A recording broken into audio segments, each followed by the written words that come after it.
So where we left off last session, which essentially is really kind of bringing the embryology all together, but diving deeper into the fluids. Okay, that there is this relationship that occurred between the egg and the sperm. There was a relational bonding that occurred. This happened to all of us, regardless of the situation that we're in, and um, and there was a universal yes, yes, because there could be a universal no. And what happens? Well, either the sperm doesn't fertilize the egg, or there might be some difficulty with the creation of the embryo and we get an abortion, or it becomes spontaneously aborted or something like that. And there's a yes. So this happened to all of us. There's a universal yes. Then, right, even after that merging and the universal yes of, hey, let us bring this into form, whatever that is. Now you have 7 days, temporal days where you're bouncing down the fallopian tube. And then guess what? And then there's another. So here you are, this entity that's undergoing many divisions and becoming a multicellular organism. And it's bouncing down the fallopian tube as you're undergoing these divisions. And what is the universe constantly saying? Yes, yes, yes, yes, yes. Let's make another division and let's make it as accurate as we possibly can. Yes, yes.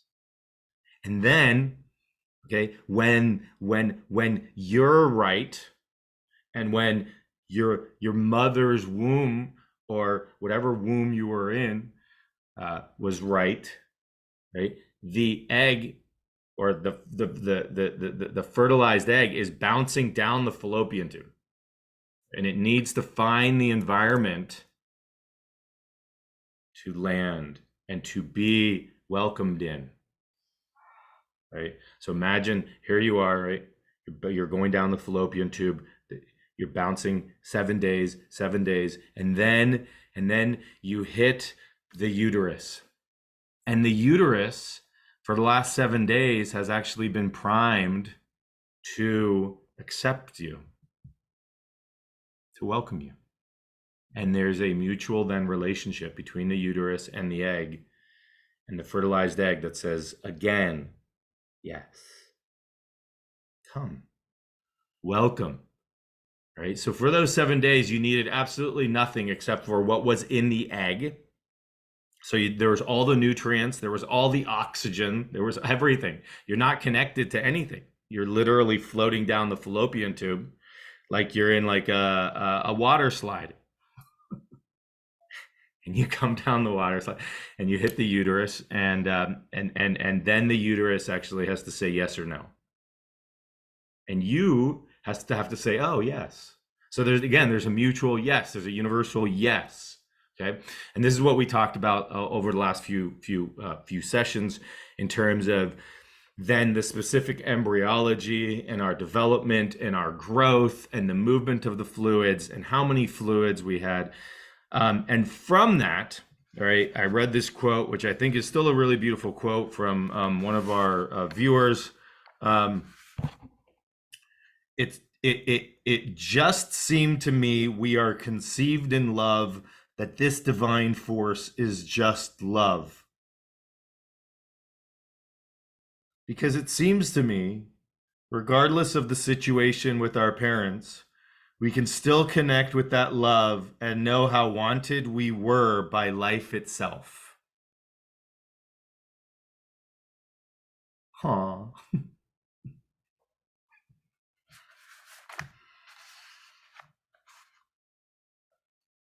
That's like the most beautiful quote from listening to embryology.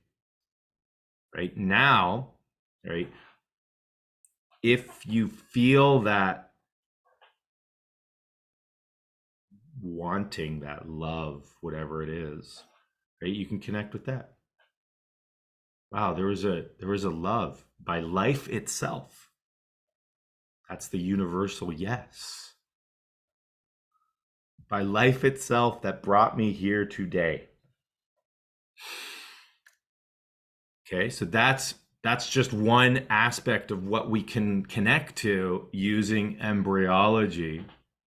But then we go further into the fluids, and I shared with Linda last week the PDF of the paper that was published in February of 2020. The shape and function of solid fascias depend on the presence of liquid fascias, and essentially we looked at solid fascias, right, being tissues, and then we have interstitial tissue like extracellular matrix and the fascias, and we have the fluid in the fascias, and then we have the lymphatic fluids, we have the blood, and we have the cerebrospinal fluid, which is hopefully what we'll get to today, right? And in terms of looking at our physical being from a more differentiated density, being my bones and my muscles, okay, to a less differentiated density, being the liquid fascia. All right. And being able to, in our meditation or using our mind's eye, with all the practices that you've gotten from the first 18 sessions, being able to connect to and be aware of and present with all of those different layers. So you're able to, for instance, connect in with your skin and then go deeper into the subcutaneous tissue, and then go deeper into the muscles, and then actually navigate the muscles and go into the nervous system, the nerves, and the blood vessels, and then go deeper into the bone, let's say, and then come out and look in between, go into each individual cell, and then come out and go in between the cells. Okay.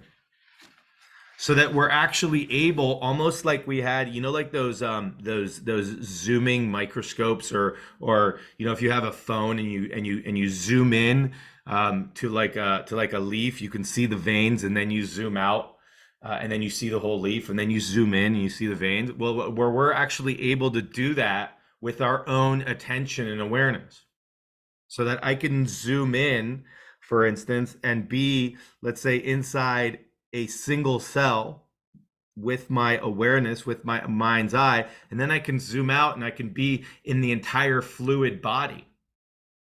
So it's sort of like we're doing this practice, we're going in, and out, and we feel very comfortable doing this. So it's not like we get caught up in anything, because we've done all the other 16 sessions, practices, and we feel comfortable with finding our resource and going back to our resource if anything comes up that makes us feel uncomfortable, or shatters our sense of self or what we think we are.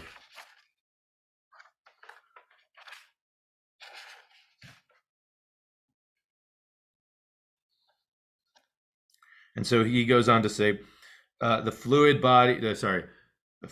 human body is made up of fluids from its entirety to the individual cell.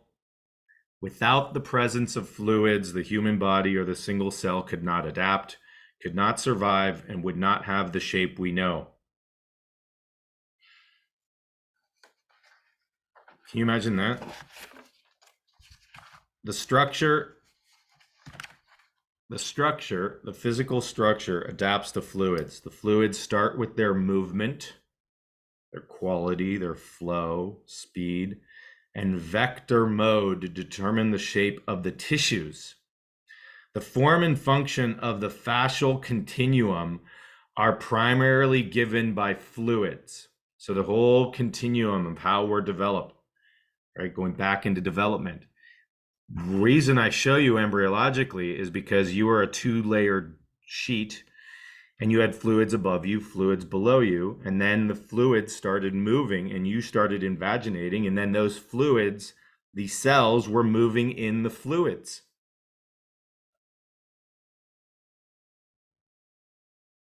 The cardiac structure, your heart, is based on the movement of fluids.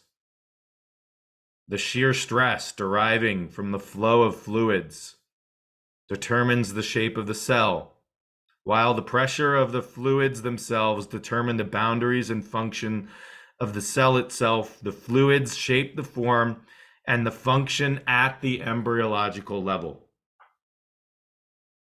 The precise size and symmetry of the organs, as well as their perfect position and function, depends on the fluids. So, let's talk about fluids. We'll get into water. Might do that next time, but first let's just talk about the human fluids and embryologically human fluids.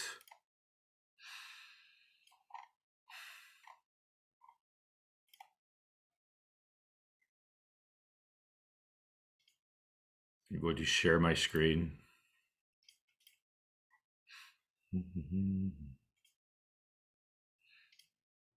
All right, here you are. So this is actually after you're implanted into the womb. This is what was derived from the fertilized egg, all of this. Right. This little black area here is you. That's it. Despite there being so many other structures here that came from the egg. What's beautiful about this is that we all did this. That's kind of cool. Now, this is you, and you can see how many fluids are actually surrounding you, supporting you as a literally you're like a two-layered cake at this point. You know, like chocolate and vanilla. That's you. And then you differentiate, thank God, into a three-layered cake, and we add some strawberry in there to make it flavorful. But you're a two-layered cake, and this is your two layers here. So imagine being two layers of cells, just like a cake, and you have fluid all around you. All right, fluid all around you. And importantly, this is your back. This is what's going to become like your skin, your spinal cord, your back. All right, and this is what's called the amniotic cavity. And guess what the amniotic cavity has in it? Well, the amniotic cavity has the amniotic fluid. This is the yolk sac here in front. We pull this in into our bodies. This is the chorionic fluid. And what happens as we grow and get bigger is that we displace this chorionic fluid, and the embryo the developing fetus is essentially floating in amniotic fluid. So all the pictures you see of, babies floating in fluid, that's the baby in amniotic fluid. Okay, the baby is drinking this fluid. As it develops a mouth, it drinks the amniotic fluid. It pees the amniotic fluid, or it pees into the amniotic fluid. But if it's only drinking amniotic fluid, then there's very little waste that's going into the amniotic fluid. But the baby is essentially floating in amniotic fluid, but it's not like that always. There is this part where there's a yolk sac in front, and this develops, and as the baby grows, the amniotic fluid pushes out. So why do I bring this up?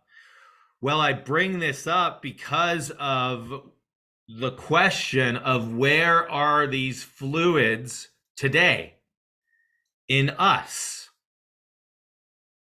All right. And the answer to that is that the amniotic fluid is essentially becomes the cerebrospinal fluid.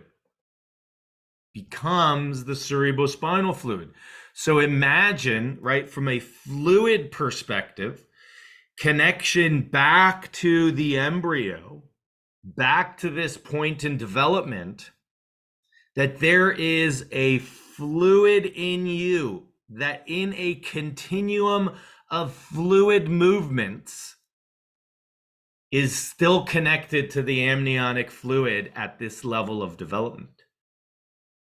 And that fluid in you is called the cerebrospinal fluid. And where is that fluid found? Well, I'll show you where it's found. All right.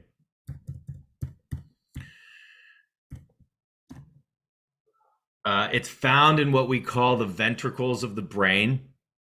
These are fluid-filled cavities. This is somebody who is looking this way. So you see their nose and their mouth. This is their tongue. All right. This is their brain and their spinal cord. All right. And we have this really funny looking shape in the middle of our brain. And those are called ventricles.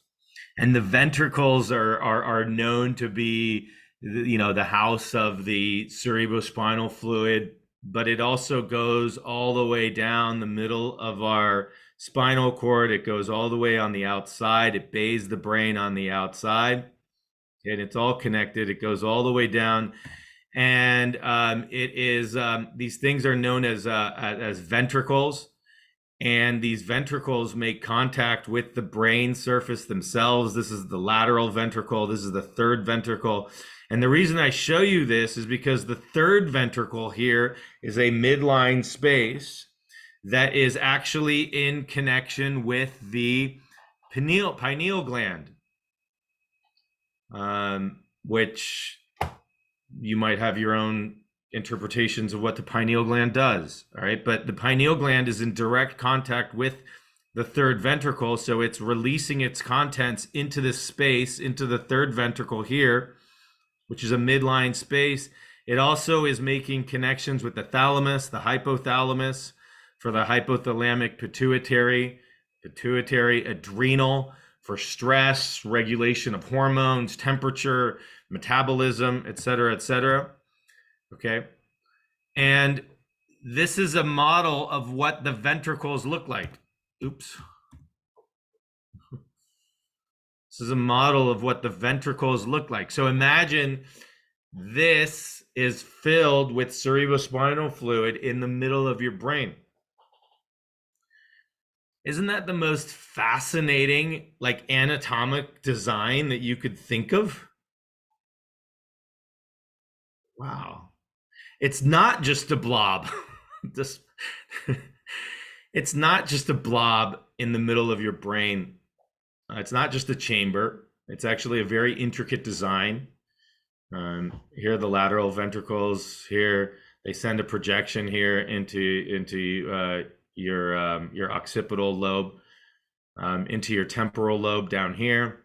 They have a third ventricle here in the middle. All the way down goes and bathes your fourth ventricle, which is your cerebellum. Okay. And this is all filled. So this is a model filled of fluid from the inside. This is essentially what the inside looks like. Pretty neat. You're constantly making this fluid. You make about half a liter of it a day.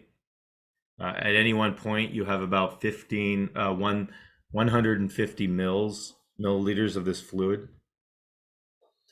All right, that's what an MRI looks like of the fluid. So you can see it's not only in the middle of the brain in those ventricles, but it's bathing everything on the outside of the brain. There's a canal that goes right down the middle of your spinal cord that's all bathed in this fluid. And then it also goes all the way down here into your sacrum. So all the red that you see on that image is the cerebrospinal fluid. So essentially, all your central nervous system, is floating in. It's floating in this cerebrospinal fluid. There's some estimates of this that, for instance, your brain weighs about 1,500 grams. So 1.5 kilograms. A kilogram is about 2.2 pounds or so. So about, let's say, 3 to 3.5 pounds. 3 to 3.5 pounds is what your brain weighs. If I were to take it out of its being suspended in this fluid, so it goes from 1,500 milligrams grams, 1,500 grams, to 25 grams by being suspended in this fluid. And this is in all of us. So as I go up and down, imagine like a buoy, right? Have you ever seen a buoy in the ocean? Imagine like your brain is a buoy in the ocean. And the ocean is your cerebrospinal fluid. Boing, boing, boing. I crack myself up. But all this is important. Why is this important? Because it's a fluid. And so as I'm doing this, boing, a boing, a boing, a boing, a boing, as silly as that might seem, I'm actually informing the fluid of a resonance frequency that I am generating, right? If you're in a bathtub and let's say your kids are playing in a bathtub, or you want to play in a bathtub and you want to generate a wave, what would you do? You'd push the fluid. You'd push the water in the bathtub, right? Have you ever, like, with your feet, right? You like push your body and you see the wave go and it hits the wall of the bathtub and then it comes back, right? Imagine that you can actually do this with your own cerebrospinal fluid in your own brain. By what? By anything. Moving. I see Maxine. That's why rock and roll is so awesome, right? And what is it? Get a beat. What is a beat? It's a frequency. Music, sound, tuning forks, singing bowls, right? Your own humming. Okay? Sound waves, communicating with people, the energy around you. It's all informing this fluid. What is this fluid doing? It's going to resonate. It's going to vibrate. It's going to beat, right? And that beating, that resonance, that movement of the fluid is going to cause some sort of transmission of information to our brain that we are still learning about.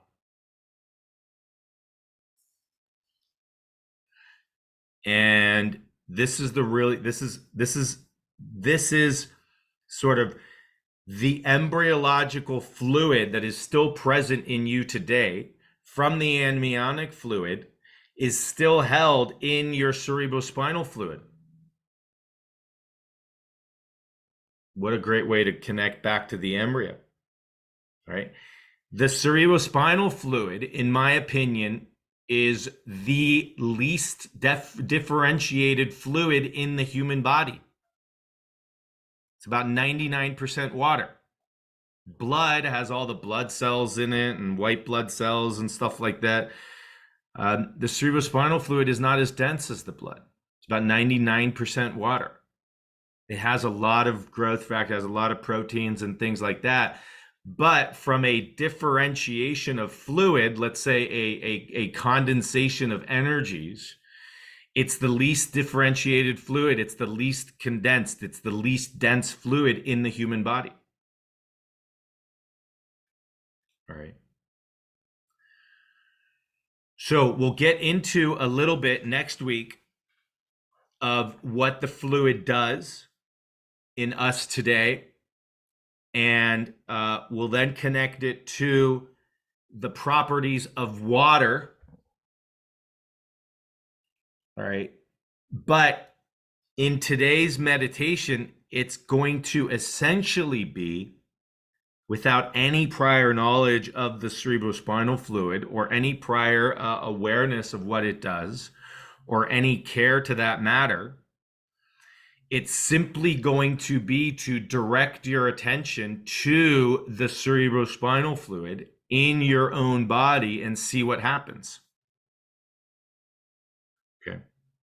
And that's going to be our practice today. We are going to get into more of the what the fluid actually does in future weeks. How what the fluid does that we know from a very scientific biological perspective to a more esoteric perspective in connecting it to properties of water and the fourth phase of water, and how the cerebrospinal fluid can be a transducer of electricity.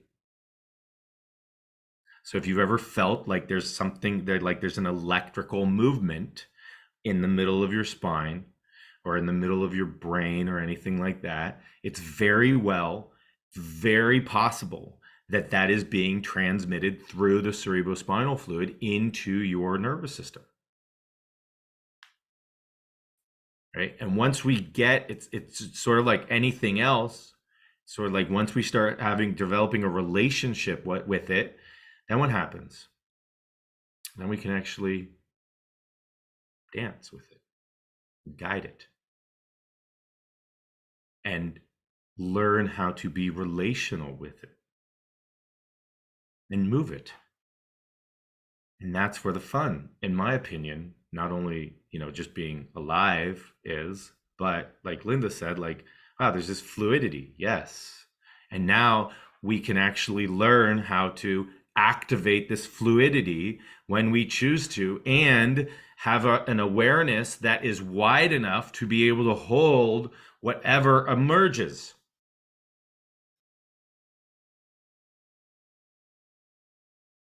Okay.